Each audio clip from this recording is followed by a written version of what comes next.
ខ្ញុំបាទឈ្មោះអៀកំស្រីជាត្បូងសូមជម្រាបសួរបងប្អូនរួមជាតិពេញពិភពលោកជាពិសេសបងប្អូននៅក្នុងបណ្ដាញ Facebook និងបណ្ដាញ YouTube ទីក្រុងនិងជាទីរាប់អានលើកនេះខ្ញុំសូមឆ្លើយតបទៅកញ្ញាតារានីតាដែលជាអ្នកយកការព័ត៌មាននៅក្នុងអំណាចទី4ដូចជាខ្ញុំនឹងបញ្ជាក់បញ្យលទៅកញ្ញានីតានឹងឲ្យបានយល់ឲ្យច្បាស់អំពីទួនាទីរបស់ខ្លួនឯងទន្ទឹមនឹងពេលហ្នឹងនាងបានចោទប្រកាន់មកលើបងប្អូនប្រជាជាតិខ្មែរដែលរស់នៅខាងប្រទេសក្រៅសិតតែប្រើពីអគតិបែរជាកញ្ញាវិញតើមានគតិដល់កម្រិតណាដូចជាទន្ទឹមនឹងពេលហ្នឹងខ្ញុំនឹងដាក់រហស្សនាមកញ្ញាហ្នឹងគេហៅថាអំណាចទី4កាប់មុខវ៉ាខួររបស់កញ្ញាដែលកំពុងធ្វើព័ត៌មានរាល់ថ្ងៃហ្នឹងបានន័យថាកញ្ញាកាប់មុខទៅមកខាងហើយមិនអាចចូលនៅលើភាពអព្យាក្រឹតបានទេដូចជាចំណុចហ្នឹងកញ្ញាកុំមកតាំងខ្លួនឯងមកធ្វើជាអ្នកយកសារព័ត៌មានតែផ្ទុយទៅវិញទង្វើទៅសកម្មភាពខ្លួនឯងហ្នឹងការនិយាយកាប់មុខមិននឹងអាចនឹងជួយជាតិហើយកញ្ញាមិនទាន់យល់ថាអ្វីគេហៅថាជានយោបាយដើម្បីរំដោះជាតិហើយបែរជាកញ្ញាឯងមកហ៊ានមកប្រើពាក្យថាគេនឹងអគតិបែរជាមានគតិតែកញ្ញាឯងទេយ៉ាងម៉េចដូចជាខ្ញុំនឹងឆ្លើយតបនៅរាល់សម្ដីដែលកញ្ញាកាប់មុខវ៉ាខួរនេះដែរនឹងឲ្យបានច្បាស់លាស់អំពីអ្វីដែលការនិយាយស្ដីជាអំណាចនៃសារព័ត៌មានបាទដូចជាជំរាបឲ្យបងប្អូនតាមដូចតទៅបាទ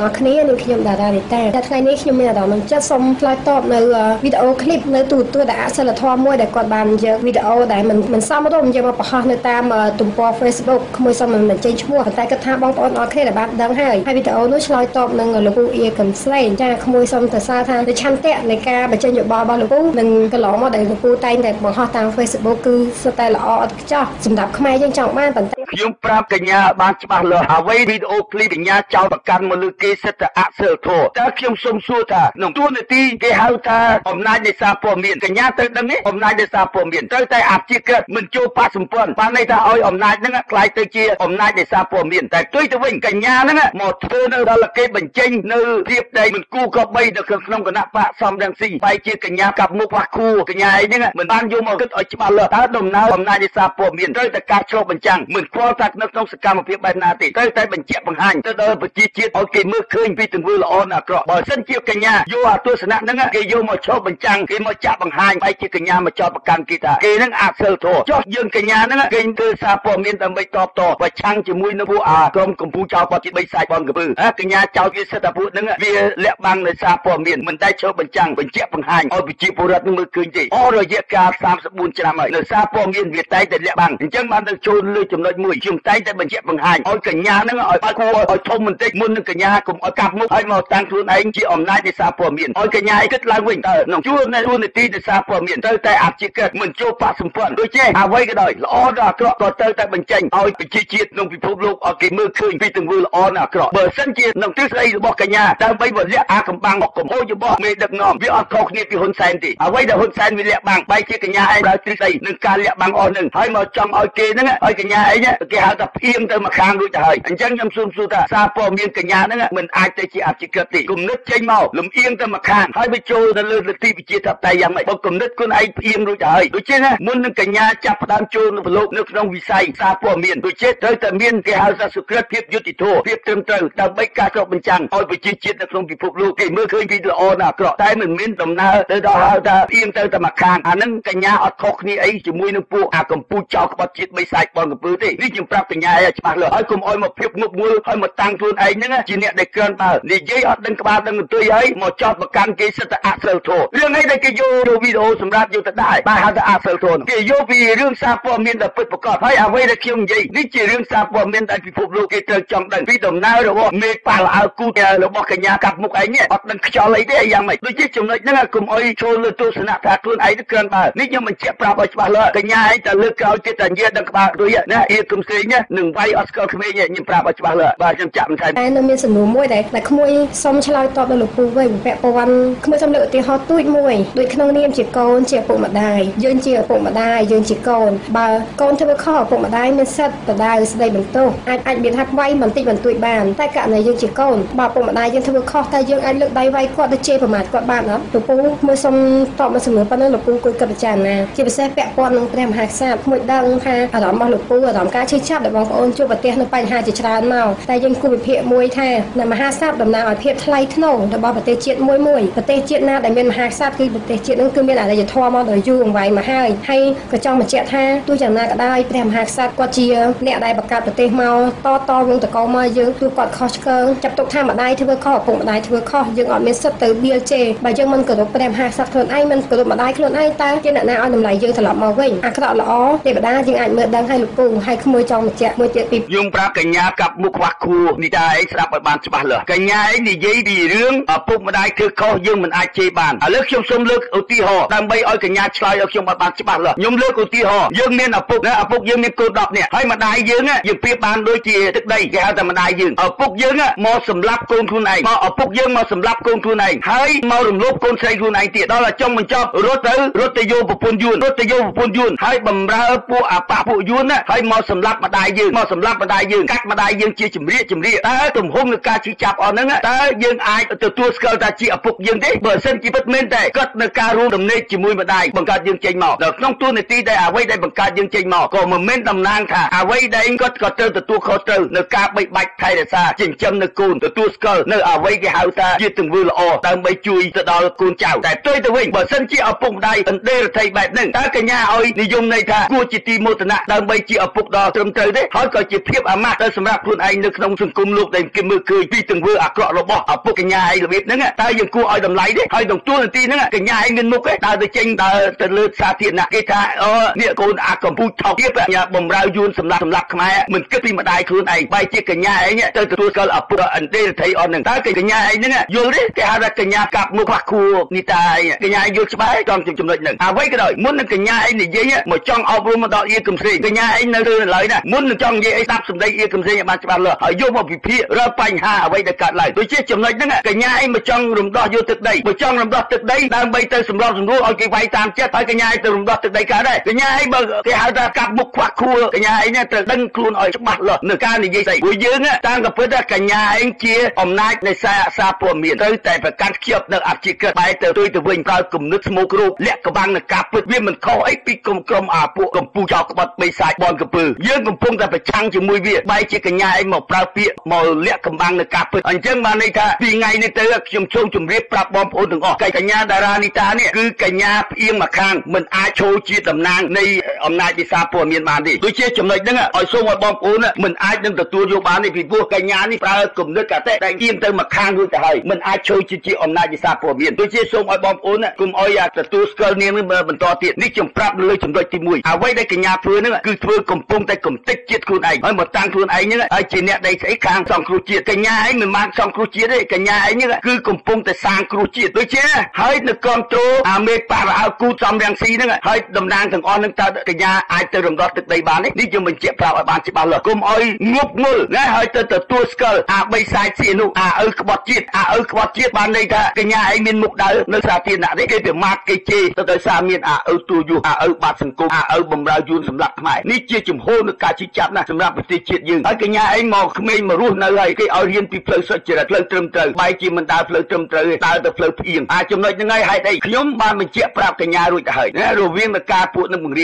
ៀនកញ្ញាហ្នឹងឲ្យស្គាល់តែពីអំពើពុករលួយស្គាល់តែពីអំពើអាក្រក់មិនយល់នៅតម្លៃថ្លៃថ្នូរស្អីគេថ្លៃថ្នូរគឺភាពអព្យាក្រឹតនិងទៀងត្រង់ហ្នឹងនៅក្នុងសង្គមលោកគេកំពុងធ្វើរាល់ថ្ងៃបែរជាកញ្ញាឯងមិនទាន់ស្អីមកចោតប្រកាន់ទៅលើសារព័ត៌មាននេះដែលហៅថាចូលទប់តែចូលប្រឡូកមិនយល់ពីសកម្មភាពនៅពិតប្រាកដបាទចឹងចាក់បន្ថែមទៀតគាត់ចាត់ទុកថាម្ដាយធ្វើខុសពុកម្ដាយធ្វើខុសយើងអត់មានសិទ្ធិទៅវាជេរបើយើងមិនគោរពព្រះមហាក្សត្រខ្លួនឯងមិនគោរពម្ដាយខ្លួនឯងតើជាអ្នកណាឲ្យតម្លៃយើងត្រឡប់មកវិញអាក្រក់ល្អទេវតាយើងអាចមើលដឹងហើយលោកឲ្យក្មួយចង់ខ្ញុំប្រាប់កញ្ញាឲ្យច្បាស់លាស់ជាឪពុកម្ដាយមិនមែនទួនាទីត្រឹមតែបង្កើតកូនទេក្នុងទួនាទីឪពុកម្ដាយបង្កើតកូនហើយត្រូវតែថែរក្សាកូននិងអប់រំកូនដើម្បីទាញនៅភាពសុខសាន្តនៅក្នុងសង្គមគ្រួសារមិនមែនបង្កើតកូនហើយវាយធ្វើបាបកូនសម្លាប់កូនខ្លួនឯងរំលោភលើកូនខ្លួនឯងហើយមកថាឪពុកម្ដាយនឹងល្អទេដូចជាចំណុចក្នុងទួនាទីឪពុកម្ដាយត្រូវតែការថែរក្សានិងការអប់រំកូនអានឹងបានហៅថាឪពុកម្ដាយដែលមានតម្លៃដែលថ្លៃថ្នូរតែផ្ទុយទៅវិញឪពុកម្ដាយអន្តេរថៃអស់ហ្នឹងឪពុកម្ដាយដែលក្បត់ពីឆន្ទៈក្បត់ពីសម្បជញ្ញៈរបស់ធម្មជាតិមិនអាចនឹងទទួលស្គាល់បានទេយើងអ្វីដែលយើងកើតមកសុខចិត្តដែរយើងមិនសុខចិត្តឲ្យកើតដោយសារតែអាទង្វើអស់ហ្នឹងកើតហើយមិនទទួលខុសត្រូវដូចជាភារកិច្ចដូចជាកតាបកិច្ចរបស់ដៃខ្លួនឯងជាឪពុកម្ដាយដូចជាកញ្ញាឯងត្រូវចែកឲ្យច្បាស់លាស់រវាងខុសហើយនឹងត្រូវដូចជាអ្វីដែលយើងដើរហ្នឹងពិតមែនតែយើងមិនបានទៅសម្លាប់ បាត់គាត់ទេក៏ប៉ុន្តែណាភាពដែលទៀលថ្មីហើយកំហុសនៅតែជាកំហុសហើយមិនអាចលើកលែងទេចំណុចហ្នឹងហើយកញ្ញាហ្នឹងកំពុងតែលើកលែងចោលសម្រាប់ជាតិនេះខ្ញុំប្រាប់កញ្ញាបានលើសម្ដីឬរកញ្ញានិយាយហ្នឹងកំពុងតែសម្រាប់ខ្មែរយើងហើយកញ្ញាឯងគេហៅថាជាតិទំពាំងសងសីឥឡូវហ្នឹងវាមិនបានទៅជាតិទំពាំងសងសីទេឥឡូវហ្នឹងវាទៅជាតិទំពាំងពុករលួយណាអុយក្រោបទៅក្នុងធ្វើឲ្យសង្គមជាតិយើ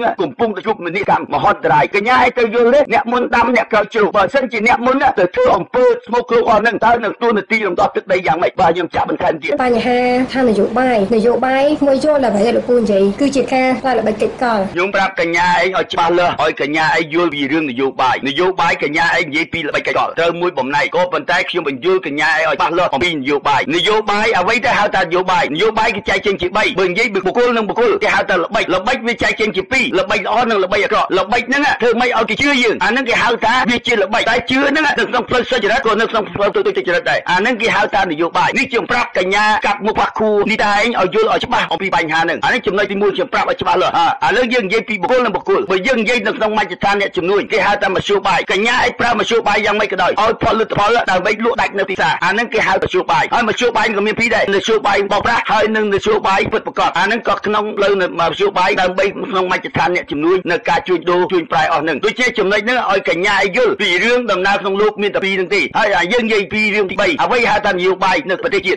ហ្នឹងគេហៅថានយោបាយតែនយោបាយក៏ដើរក្នុងពីរដែរសុចរិតនិងទុច្ចរិតដូចយើងលើកឧទាហរណ៍មួយឲ្យជាក់ស្ដែងក្រុមអាកម្ពុជាចោលក្បត់ជាតិបីសាច់បងកំពើក្រុមហ៊ុនសែនវាលើកម៉ាស៊ីនលើកអីទៅបោកប្រជាពលរដ្ឋមិនគេហៅថាបោកពីព្រោះវាប្រាប់ថាឲ្យបងប្អូនប្រជាពលរដ្ឋបោះឆ្នោតឲ្យខ្ញុំឈ្នះបើបោះឲ្យខ្ញុំឈ្នះរួចហើយខ្ញុំនឹងធ្វើផ្លូវថ្នល់នឹងឲ្យចំណុចហ្នឹងដល់ប្រជាពលរដ្ឋទៅបោះឆ្នោតឲ្យវាឈ្នះចុងបញ្ចប់វាមកដកម៉ាស៊ីនមកវិញអាហ្នឹងគេហៅថាបោកប្រាស់ហើយបើបោកប្រាស់គេហៅថានយោបាយទុច្ចរិតដូចជាគាត់ខុសពីសម្ដីរបស់អាជនល្អគូតាមរាំងស៊ីទៅបកគោប្រកាសទៅប្រាប់គេបើយើងឈ្នះហើយតែយកស្អីមកឈ្នះដល់ចុងបញ្ចប់រត់ចុះរត់ឡើងសសៀចុះសៀឡើងចូលរួមជាមួយនឹងនយោបាយតេកោតកញ្ញាឯងមើលឲ្យច្បាស់នយោបាយតេកោតអ្វីដែលយើងបង្រួមយ៉ាងម៉េចអាហ្នឹងគេហៅថានយោបាយតេកោតហ្នឹងអាកម្ពុជាចោលក្បត់បីសាច់បងកំពើអាហ៊ុនសែនវាបំរើយួនសម្រាប់ខ្មែរយើងមើលអារាជានិយមបំរើយួនរក្សារាជានិយមដើម្បីចូលទៅលើកតា4ឲ្យយួនហែកដីឲ្យចិនហែកដែរឲ្យខ្មែររងគ្រោះដោយសារបីសាច់ជានោះមិនទន្ទឹមមកពេលហ្នឹងអាជនល្អគូសំរាំងស៊ីនាំគណៈបកសង្គ្រោះជាតិទៅសហការជាមួយគ្នាចូលរួមទាំង3ហ្នឹងមិនខុសអីពីបំរើយួនសម្រាប់ខ្មែរដូចគ្នាអាហ្នឹងគេហៅថានយោបាយតេកោតហើយដូចជាកញ្ញាឯងទៅរំដោះទឹកដីយ៉ាងម៉េចយើងមើលឃើញពីទង្វើសកម្មភាពដែលបាត់បង់ទឹកដីយួនកំពុងតែបង្ហូរចូលជាតិអារ៉ាប់ទៅវិញអាហ្នឹងហើយវានាំពួកនឹងចូលមកវិញអាហ្នឹងគេហៅថាក៏ជានយោបាយបោកប្រាស់ដូចគ្នាដែរនេះចំណុចហ្នឹងខ្ញុំបញ្ជាក់ប្រាប់នេះថាខ្វះគួរឯងឲ្យដឹងឲ្យច្បាស់លាស់អំពីបញ្ហាវិបត្តិដែលកើតឡើងអាហ្នឹងខ្ញុំនិយាយពីរឿងអ្វីដែលហៅថានយោបាយបន្ទាប់មកទៀតខ្ញុំបញ្យល់កញ្ញាឲ្យបានច្បាស់លាស់គេហៅថាវិធីសាស្ត្រនយោបាយមាន3ទី1អ្នកធ្វើទី2អ្នកបម្រើទី3អ្នកគ្រប់គ្រងនេះខ្ញុំបញ្ជាក់ប្រាប់ឲ្យបានច្បាស់លាស់ឲ្យកញ្ញាឯងបានយល់ដឹងហើយកុំឲ្យងប់ងល់ហើយប្រកាសបុកបាទខ្ញុំចាក់បន្ថែមទៀតហើយអ្វីដែលសំខាន់ដោយលោកពូនិយាយប្រើពាក្យថាស្នេហាជាតិមិនមែនគ្រាន់តែបញ្ចេញសម្លេងតាម Facebook តាមរលកធាតុអាកាសតាម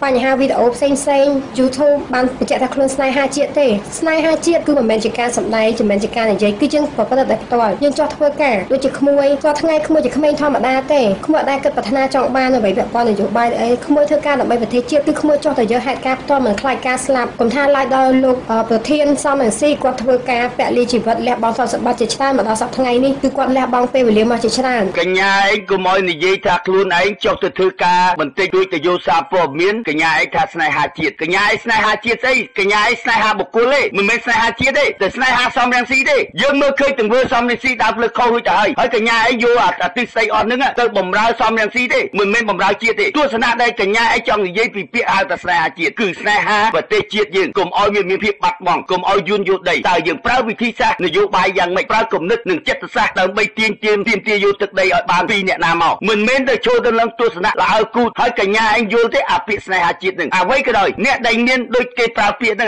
វាមាន3ចំណុចមានកម្លាំងយើងជួយកម្លាំងមានគំនិតយើងជួយគំនិតនិងមានថវិកាយើងជួយថវិកាអានឹងសិតតែចូលរួមបំណែកទៅដើម្បីស្នេហាជាតិអ្វីក៏ដោយបើមិនស្នេហាជាតិគឺទស្សនៈទៅចូលទៅលើចំណុច3ហ្នឹងគំនិតហ្នឹងអ្នកណាក៏មានគំនិតស្នេហាជាតិដែរឃើញទៅភាពគេវាយគេធ្វើបាបប្រជាពលរដ្ឋគេសម្លាប់អាទង្វើអស់ហ្នឹងតែយើងងើបឡើងយើងតវ៉ាយើងប្រឆាំងដោយសាររឿងអីដោយសារពីវិបត្តិគុំអ្វីដែលកើតឡើងណាអាចំណុចអស់ហ្នឹងដែលខ្ញុំបញ្ជាក់កញ្ញាលីតាកាប់មុខឯងឲ្យដឹងឲ្យច្បាស់លាស់អំពីបញ្ហារាល់វិបត្តិដែលកើតឡើងតែកុំឲ្យយកទស្សនៈមកកាន់ជើងទៅលើសំរងស៊ីកញ្ញាឯងមិនមែនស្នេហាជាតិទេកញ្ញាឯងស្នេហាសំរងស៊ីមិនមែនស្នេហាជាតិបើស្នេហាជាតិគេឈោទៅលើទង្វើមួយឲ្យច្បាស់លាស់តើនយោ បាយប្រទេសជាតិតើត្រូវរំដោះទឹកដីដោយចេញពីប្រភពណាមកបើសិនជាកញ្ញាឯងមករក្សាដើម្បីចង់តែរក្សាជីវិតហើយមិនគិតពីប្រទេសជាតិមិនគិតពីទឹកដីមិនគិតពីប្រជាពលរដ្ឋឯងទីរងទុក្ខវេទនាដូចជាកញ្ញាឯងទៅតស៊ូដើម្បីរំដោះទឹកដីនៅពេលណានេះខ្ញុំចំណុចហ្នឹងកញ្ញាឯងកុំឲ្យឡប់ខ្វះខួរពេកឲ្យមើលឲ្យដឹងថាខ្លួនឯងកំពុងនិយាយស្អីផងបាទខ្ញុំចាក់បន្ថែមទៀតខ្ញុំសូមលើកឧទាហរណ៍មួយទៀតមានលោកពូរាខេមរិនជាពិសេសលោកពូម៉ូស្មងដោគាត់សុទ្ធតែអ្នកមកពីប្រទេសក្រៅដូចគ្នាគាត់លះបង់ពេលវេលាទ្រព្យសម្បត្តិទាំងអាយុជីវិតគាត់មកបន្ថយជីវិតនៅស្រុកខ្មែ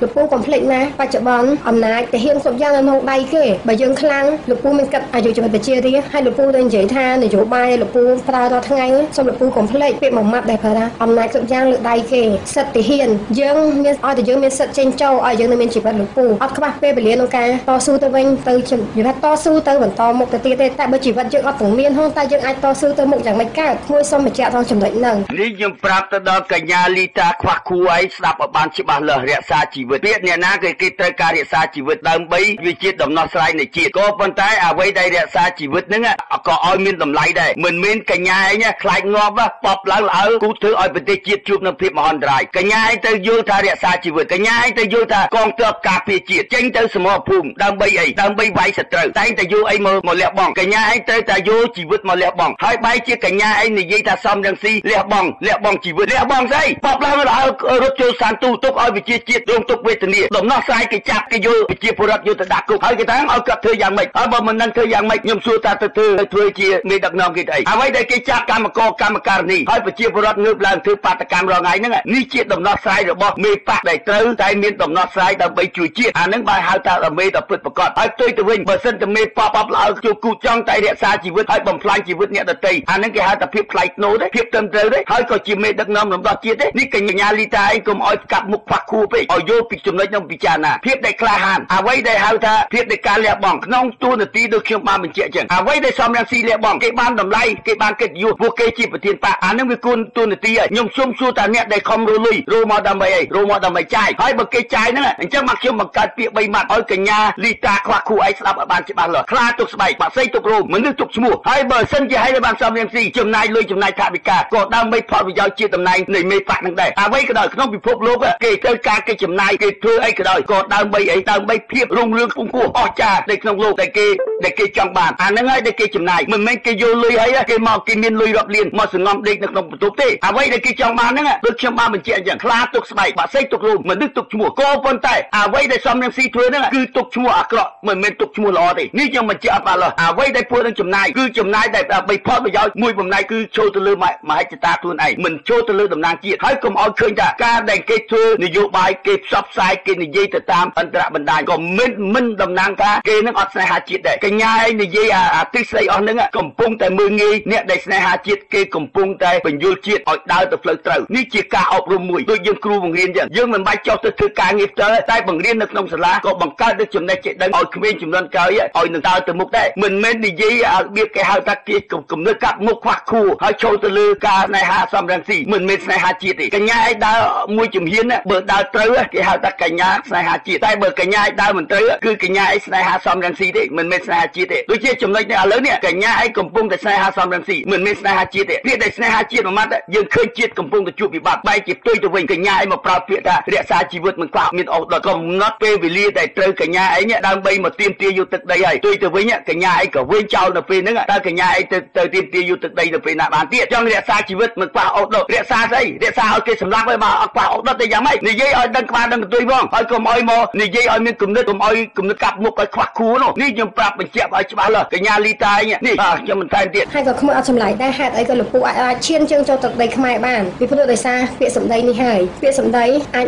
ចគេហៅថាពាក្យសម្ដីមួយម៉ាត់ស្លាប់មួយម៉ាត់ដួសប្រហែលជាលោកពូយល់ហើយយើងធ្វើការគឺថាសន្សំជីវិតឲ្យគង់ហើយថាសន្សំប្រៃឲ្យគង់អត់ខ្វះអស់ដល់ទេជីវិតយើងបើយើងនៅមានជីវិតបន្តយើងអាចធ្វើការបន្តទៀតយើងអាចរួបរวมគ្នាកូនខ្មែរទាំងអស់នឹងក្រោកឈរតស៊ូជាពិសេសមនុស្សដែលមានសមត្ថភាពកញ្ញាឯងនិយាយចុះនិយាយឡើងនេះកញ្ញាឯងដេញឲ្យខ្ញុំចុះទៅស្រុកខ្មែរខ្ញុំកំពុងតែធ្វើការរាល់ថ្ងៃហ្នឹងគេហៅថាជានយោបាយបង្រួបបង្រួមជាតិហើយខ្ញុំបញ្យល់ប្រទេសជាតិពេញពិភពលោកដើម្បីឲ្យគាត់យល់ដឹងថាទឹកដីខ្មែរត្រូវយួនយោទឹកដីខ្មែរបាត់បង់ដោយអាបិសាចស៊ីនោះទឹកដីបាត់បង់ទៅដោយក្រុមពួកអាកម្ពុជាចោលក្បត់បិសាចបនកំពើទឹកដីបាត់ដោយសារក្រុមអាកម្ពុជាវិជានិយមបល័យពូជសាសដែលចូលលើកតា4ឲ្យយួនហែកដីឲ្យចិនហែករ៉ែខ្មែររងគ្រោះដោយសារអាបិសាចស៊ីនោះផ្ទុយទៅវិញកញ្ញាឯង មកដេញខ្ញុំឲ្យចុះទៅស្រុកខ្មែរហើយខ្ញុំកំពុងតែជួយជាតិរាល់ថ្ងៃពន្យល់ប្រទេសជាតិពង្រៀនប្រជាជាតិឲ្យគាត់យល់ថាអ្វីដែលហៅថាត្រូវការងើបឡើងដើម្បីរំដោះទឹកដីជួយជាតិអានឹងហើយដែលខ្ញុំបានតែបញ្ជាក់ពាក្យហៅថាស្នេហាជាតិវាចូលទៅលើពាក្យ3ម៉ាត់គេហៅថា1មានគំនិតចេញគំនិតមានកម្លាំងចេញកម្លាំងមានថវិកាចេញថវិកាសិតតែការចូលរួមចំណែកในការស្នេហាជាតិតែផ្ទុយទៅវិញ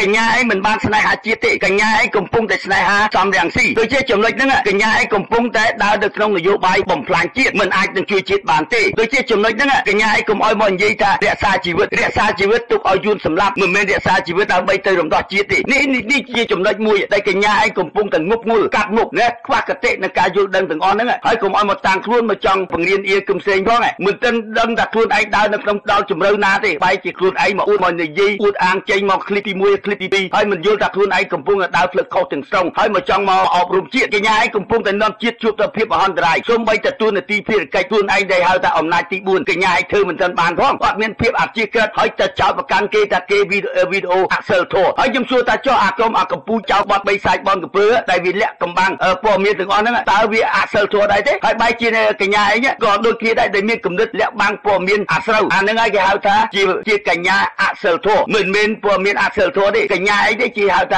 ាជាកញ្ញាអសិលធម៌គ្មានគំនិតមានឧត្តមគតិនៅការយល់ឃើញរាល់បញ្ហាអ្វីគេហៅថាប៉ះពាល់ដល់ប្រទេសជាតិធ្ងន់ធ្ងរបែរជាកញ្ញាឯងមកចោទប្រកាន់មកលើខ្ញុំឲ្យខ្ញុំចោទទៅស្រុកខ្មែរខ្ញុំសួរថាខ្ញុំចោទស្រុកខ្មែរកញ្ញាឯងឲ្យទូនាទីខ្ញុំជាស្អីបើកញ្ញាឯងចង់ដឹងទេឲ្យសំរៀងស៊ីចោទទៅចោះចេញពីតំណែងទៅហើយចាំមើលមានគេចោទធ្វើការអត់អាហ្នឹងបាទខ្ញុំចោទទៅស្រុកខ្មែរកើតហើយបើឥឡូវនេះឲ្យខ្ញុំចោទទៅធ្វើផ្នែកខាងអីឲ្យទូនាទីខ្ញុំជាស្អីហើយខ្ញុំកំពុងតែជួយបង្ហាត់បង្រៀនជាតិហ្នឹងឲ្យគាត់យល់ថាឲ្យក្មេងជំនាន់ក្រោយឲ្យយល់ថារៀងបាត់បង់ទឹកដីដោយសារអ្នកណានេះខ្ញុំប្រាប់កញ្ញាខ្វះគូឯងឲ្យដឹងឲ្យច្បាស់លាស់កុំឲ្យងប់ងល់ហើយទៅអៀងទៅលើតសំរងស៊ីកញ្ញាឯងហាមេប៉ារអើគូតសំរងស៊ីមិនបានស្នេហាជាតិទេនេះខ្ញុំបញ្ជាក់ប្រាប់ឲ្យបានច្បាស់លាស់បាទខ្ញុំចាក់បន្ថែមទៀតកែដូចជាលោកប្រធានសំរងស៊ីលោកអនុប្រធានគឹមសុខាលោកពូមុំស្មោះដោលោកពូរាខេមរិនដែលគាត់ទាំងប្រកែទាំងក្លាហានពុះពៀគ្រប់ឆន្ទៈមិនថាទ្រព្យសម្បត្តិលុយកាក់គឺគាត់ចំណាយពេលវេលាមកលើបញ្ហានឹងជាច្រើនមកហើយពាក្យដោះស្រាយនយោបាយប្រទេសមួយបើគ្រាន់តែនិយាយទៅមាត់ឆ្លើយឆ្លងតិចតួចនឹងអាចដោះស្រាយបានមិនមែនថានយោបាយទេលោកពូគឺខិតខំនឹងការស្វាស្វែងការរួបរวมគ្នាទោះចឹងបានខ្ញុំបញ្ជាក់ប្រាប់កញ្ញាឯងឲ្យបានច្បាស់លាស់ពាក្យដែលហៅថាមិនមែនទៅហៅថាការចំណាយទៅចុះទៅអញ្ចឹងបានហៅថាណែហាជាតិឲ្យអ្នកក្លាហានទេអ្វីគេហៅថាក្លាហានមានគំនិតមានប្រាជ្ញាប្រើវិធីនយោបាយរំដោះជាតិបានហៅថាអ្នកក្លាហានមិនមែនអ្នកក្លាហានដើរឲ្យគេវាយទេបើយើងឲ្យគេវាយដោយនឹងភាពក្លាហានដើម្បីតបតទៅវិញអានឹងបានហៅថាក្លាហានមិនមែនវាយឲ្យគេចេញមុខមកទៅចលោឲ្យគេដល់កើតពេលគេដេញវាយគេហៅថាប៉ះកញ្ញាំឲ្យគូតនឹងទេអានឹងគេហៅអ្នកក្លាហានអ្នកក្លាហានអាគេហៅថាអានេះដល់ចលោគេឲ្យគេដេញវាយងាប់ប្រជាពលរដ្ឋបែរជាខ្លួនឯងរត់ចូលស្ថានទូតអានឹងគេហៅអ្នកក្លាហានអានឹងគេហៅអ្នកក្លាហានឲ្យគូតមិនមែនអ្នកក្លាហានរំដោះទឹកដីទេបើអ្នកក្លាហានរំដោះទឹកដីត្រូវតែចេញប្រជុំមុខនឹងការប្រកួតប្រជែងសូម្បីតែជីវិតមិនសោកស្ដាយអានឹងបានហៅថាអ្នកក្លាហានដូចយើងនិយាយពីយុទ្ធជនការពារជាតិក្លាហានចូលទៅលើសមរភូមិប្រយុទ្ធប្រឆាំងជាមួយសត្រូវអានឹងបានហៅថាក្លាហានហើយលះបង់ជីវិតដើម្បីបុព្វហេតុការពារជាតិអានឹងបានហៅថាអ្នកក្លាហានហើយក្លាហានស្អីគេដេញវាយបន្តិចឲ្យគូតបិទស្ប៊ូរត់ចូលស្ថានទូតឲ្យក្លាហាននិយាយឲ្យដឹងក្បាលដឹងកន្ទុយផងហើយពេលអាក្លាហានមួយម៉ាត់ដរាបណាទទួលបានភាពជោគជ័យបានគេហៅថាភាពក្លាហានមើលតែឯងនៅតែទទួលភាពបានបរាជ័យមិនទាន់ហៅថាអ្នកក្លាហាននៅឡើយទេក៏ណាការអ្នកឯងនៅមានភាពមុខមុតតែមិនទាន់ប្រើពាក្យក្លាហានទេអ្វីដែលយើងទទួលបានភាពក្លាហានហ្នឹងដរាបណាតែបានដើម្បីរំដោះទឹកដីអានេះខ្ញុំចង់បញ្ជាក់ប្រាប់កញ្ញាឯងឲ្យយល់ពីចំណុចហ្នឹងហើយកញ្ញាឯងសប្ងៃទៅគ្រប់គ្រងសំរងស៊ីគេមិនយកខ្មែរណាធ្វើជាសត្រូវគេអត់មានសត្រូវទេនៅស្រុកខ្មែរបើអត់មានសត្រូវទេខ្ញុំសូមសួរថាសំរងស៊ីក៏អត់មានដំណើរបាតកម្មរំដោះជាតិក៏អត់មានដំណើរធ្វើអីទាំងអស់បានន័យថាបង្រួមជាតិហើយបើសិនជាកញ្ញាឯងបង្រួមជាតិរួចទៅហើយខ្ញុំសួរថាកញ្ញាឯងឲ្យគេឈិតកោកចូលទៅអីទៀតកោកចូលធ្វើអីទៀតបើជាតិយើងអត់មានសត្រូវផងហើយកញ្ញាឯងថាយើងរួមគ្នាឲ្យងើបឡើងហើយយើងរួមគ្នាងើបឡើងទៅអីបើកញ្ញាឯងងើបឡើងយ៉ាងម៉េចបើកញ្ញាឯងខ្លាចងាប់នោះគេចង់តែរក្សាជីវិតនោះបើរក្សាជីវិតងើបទៅអីទៀតទុកជីវិតនឹងទៅឲ្យយួនវាមកជួយសម្លាប់ផងព្រោះវាសម្លាប់អត់ទាន់អស់ទុកតែខ្វះជីវិតកញ្ញាឯងមួយទៀតទុកឲ្យរក្សាជីវិតទៅដើម្បីឲ្យយួនមកសម្លាប់ឲ្យបានអាហ្នឹងតែកញ្ញាឯងចង់ចូលទៅលើគោលដៅនឹងបង្រួមទុកជីវិតដើម្បីឲ្យយួនសម្លាប់មិនមែនទុកជីវិតដើម្បីរំដោះទឹកដីទេពាក្យហៅថារំដោះទឹកដីគឺនៅពេលហ្នឹងមិនមែនយើងខ្លាចឲ្យគូថាខ្លួនយើងជាអ្នកទៅរំដោះទឹកដីទេនេះខ្ញុំបានបញ្ជាក់ប្រាប់កញ្ញាឯងឲ្យបានច្បាស់លាស់ហើយនិយាយឲ្យដឹងក្បាលដឹងកន្ទុយឲ្យកុំឲ្យខ្វះខួងប់ងល់នេះខ្ញុំបញ្ជាក់ឲ្យច្បាស់លាស់បាទខ្ញុំចាក់បន្ថែមទៀតចង់និយាយថាភ្នំមួយខ្លាំងនៅតែមានភ្នំមួយខ្លាំងលើនឹងទៀតយើងអាចឈ្នះគឺថាមនុស្សទាំងអស់អត់មានអ្នកណាហ្វហ្វេកមិនថាស្ដេចមិនថារដ្ឋមន្ត្រីណាក៏ដោយអត់មានអ្នកណាហ្វហ្វេកជាអ្នកណាហើយក៏អត់មានជីវិតអមតៈដែរលោកពូគឺគង់តែមានថ្ងៃទេអញ្ចឹងដូច្នេះកងខ្មែរទាំងអ អស់គ្នាមេត្តាក្រោកឈរឡើងពុះពៀរដល់ឧបសគ្គជួយដល់ប្រទេសជាតិរបស់យើងហើយក៏យើងខ្ញុំប្រាប់កញ្ញាឲ្យច្បាស់លាស់ជីវិតគ្មានអ្នកណាអមតៈទេហើយគ្មានអ្នកណា perfect តែក្នុងគោលដៅនយោបាយក្នុងគោលដៅសង្គមដែលគេដើរតែផ្លូវពីរទេគេមិនខ្វល់អ្នកឯង perfect ឬមិន perfect ទេគេមិនខ្វល់ថាអ្នកឯងដើរយ៉ាងម៉េចទេតែសំខាន់បំផុតតើអ្នកឯងដើរផ្លូវត្រូវឬក៏អ្នកឯងដើរផ្លូវខុសដូចជាដំណើរមានតែពីរទេតែភាពអនុគ្រោះមិនអាចអនុគ្រោះបានទេបើអ្នកឯងដើរផ្លូវខុសត្រូវតែមានច្បាប់មកកាត់ទោសអានឹងវាជាដំណើរនៃជីវិតមិនមែនកញ្ញាឯងដើម្បីសិតសំថាអូមនុស្សត្រម៉ែងតែមានខុសគ្មានមនុស្សណាអត់ខុសទេមនុស្សខុសទាំងអស់ដូចវាគេហៅថាផ្លូវដើរផ្លូវត្រូវហើយនឹងផ្លូវខុសតែតែមានមនុស្សណាទាំងអស់នៅក្នុងលោកតែតែមានផ្លូវត្រូវនិងផ្លូវខុសក៏ប៉ុន្តែនៅក្នុងគោលដៅដូចគេបង្រៀនកញ្ញាឯងឲ្យរៀនចឹងគេបង្រៀនកញ្ញាឯងឲ្យរៀនពីផ្លូវត្រូវតែបើកញ្ញាឯងដើរមិនចំផ្លូវត្រូវអានឹងគេហៅថាផ្លូវខុសដូចជាចំណុចហ្នឹងផ្លូវខុសគេទទួលនៅបទបញ្ញត្តិអីគឺត្រូវច្បាប់គេធ្វើទណ្ឌកម្មហើយបើយើងគេហៅថាបើខុសស្រាលគេធ្វើទៅតាមកំណត់នៅទណ្ឌកម្មនៅស្រាលតែបើកញ្ញាឯងធ្វើធ្ងន់ទណ្ឌកម្មនឹងទទួលធ្ងន់បើតាមប្រទេសខ្លះទៀតរហូតទទួលនឹងការបាត់បង់ជីវិតអាហ្នឹងគេហៅថាទណ្ឌកម្មនៃកំហុសគ្មានអ្នកណាដែលធ្វើពេចទេតែកុំឲ្យអ្នកឯងដើរខុសនេះខ្ញុំប្រាប់បញ្ជាក់ប្រាប់អ្នកឯងឲ្យបានច្បាស់លាស់ហើយទីបញ្ហាមួយទៀតភ្នំមួយទៀតរំងាយតែមានភ្នំមួយទៀតពោះយើងត្រូវយល់ថាក្នុងសង្គមនឹងការរស់នៅយើងទួនាទីខ្លួនយើងមិនខ្វល់តែភ្នំណាខ្ពស់ទេសំខាន់ណាឲ្យយើងអាចធ្វើអីកើតណាយើងដូចខ្ញុំពាក្យហៅថាចេះឯងឲ្យក្រែងជាគេអាពាក្យមួយម៉ាត់ហ្នឹងកញ្ញាឯងចង់ប្រើអាពាក្យអស់ហ្នឹងមិនអាចប្រើនៅក្នុងសម័យបច្ចុប្បន្នទេអ្នកណាចេះយើងគោរពគេយើងអត់ក្រែងគេទេអ្នកដែលចេះយើងគោរពគេអ្នកចេះតែបើអ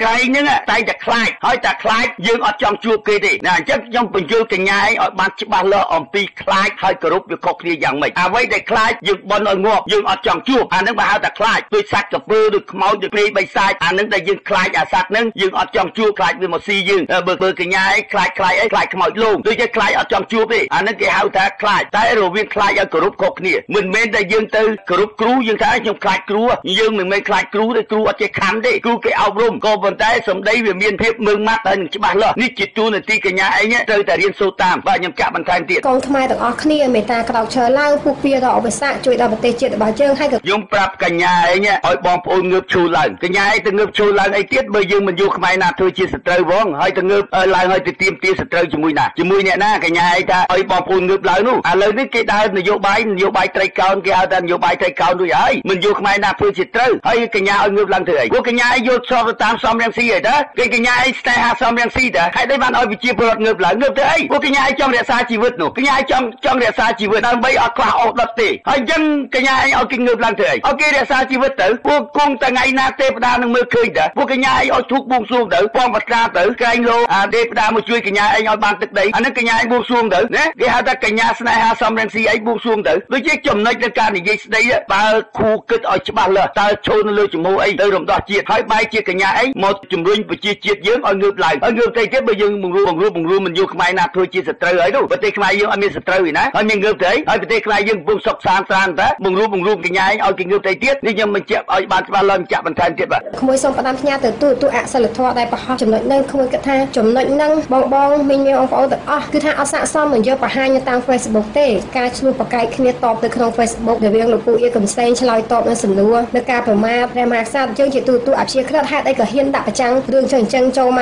ក្មួយគិតថាមិនចម្លែកទូហ្នឹងក្មួយដឹងថាគ្មានថ្ងៃនឹងអាចចូលមកទឹកដីខ្មែរបើគាត់នៅតែប្រព្រឹត្តអំពើអសិលធម៌បែបហ្នឹងក្នុងនាមជាអ្នកសារព័ត៌មានក្នុងនាមជាអ្នកទោះមួយចំណុចហ្នឹងហើយអ្នកដែលអសិលធម៌គឺកញ្ញាទីកញ្ញាឯងមកប្រើពាក្យអព្យាក្រឹតពាក្យអព្យាក្រឹតមួយបានន័យថាមិនលំអៀងនិយាយពីការពិតបែរជាមានគំនិតអត់ចូលបញ្ចាំងពីការពិតតើអសិលធម៌ឬក៏ជាសិលធម៌វិញនេះខ្ញុំបញ្ជាក់ប្រាប់កញ្ញាឯងច្បាស់លាស់រឿងអព្យាក្រឹតមួយមិនខ្វល់តើផ្លូវល្អនិងផ្លូវអាក្រក់តែតែឆ្លុះបញ្ចាំងមិនដែលខ្ញុំបានបញ្ជាក់ពីរឿងលើកមុនគេហៅថាអំណាចទី4ហើយអំណាចដល់ចុងបញ្ចប់កញ្ញាខ្វះខួរឯងមកទទួលស្គាល់អាឪបីសាច់អាឪសម្លាប់មនុស្សអាឪបំផ្លាញជាតិបែរជាឲ្យទៅជាថាគំនិតដល់ប្រពៃហើយចង់រក្សានៅកិច្ចឈ្មោះតម្លៃប្រទេសជាតិដែលមានភាពថ្លៃថ្នូរឥឡូវគេវាយកញ្ញាឯងមិនបាច់ទៅឲ្យរូបរួមអីទៀតកញ្ញាឯងទៅពឹងប្រែងឲ្យរូបរួមហ្នឹងគេរូបរួមអីតានៅសល់តែហ៊ុនសែនតែមួយតាហើយកញ្ញាឯងទៅរូបរួមងើបឡើងតស៊ូដើម្បីអីហើយមិនយកខ្មែរណាធ្វើជាសត្រូវផងហើយកញ្ញាឯងឲ្យគេងើបឡើងតស៊ូហើយតស៊ូពីរឿងអីអាហ្នឹងឯងចំណុចដែរកញ្ញាឯងខ្វះខួរគឺកញ្ញាស្នេហាសំរងស៊ីណា